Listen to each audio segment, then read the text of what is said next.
it's not the cost of living that's the issue. We are just not earning enough. According to the MIER, employers in Malaysia pay very low nominal income. The country's labour market is also very slow-paced and its skill level is not improving. Executive Director Emeritus Professor Dr. Zakaria Abdul Rashid points out that certain sectors are still labour-intensive and dependent on low-skilled workers. This results in employers being more inclined to pay lower wages, further driving down the nominal income. Currently, Malaysia's jobless rate stands at 3.4%, which Zakaria says can be misleading at a glance. This is because the aggregate number hides the unpleasant side of the labour market.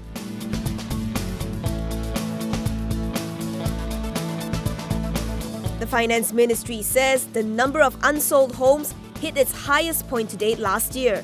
Residential overhang worsened by 67.2% to 24,738 units, while the value jumped by 82.8% to 15.64 billion ringgit.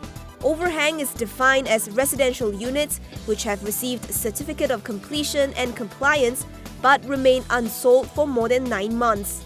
Johor once again reported the highest amount of unsold homes, making up 17.7% of the total residential overhang. This followed by Penang, 15.8%, and Kedah, 15.3%. Meanwhile, house prices continue to see a steady increase. The Malaysian House Price Index is up 6.5% year-on-year to 187.4 points, led by Selangor and Kuala Lumpur.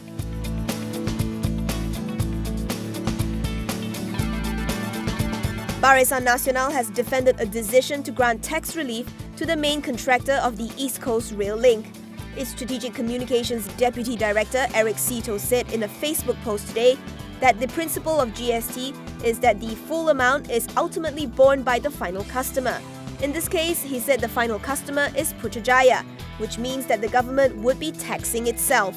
Sito added that granting the relief to China Communications Construction helped avoid unnecessary processes and expenses. Yesterday, the Customs Department confirmed granting GST relief under the project. It said the ECRL is a government-to-government project and that the move would ensure that the project can be implemented successfully.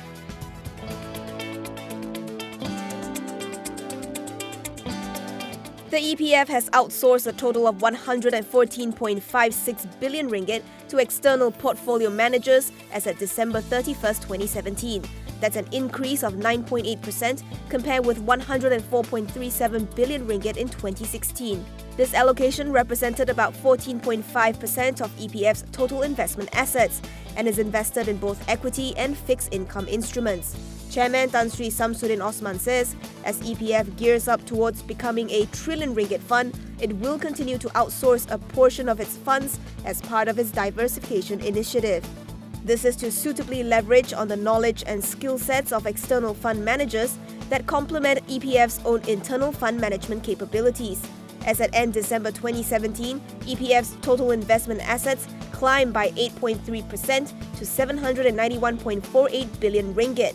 The fund ranks among the top 10 largest sovereign pension funds in the world.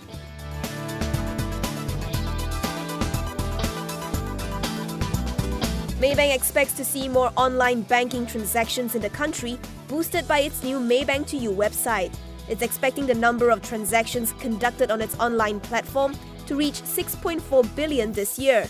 In 2017, online transactions grew 49% to 4.27 billion, worth a total of 318 billion ringgit.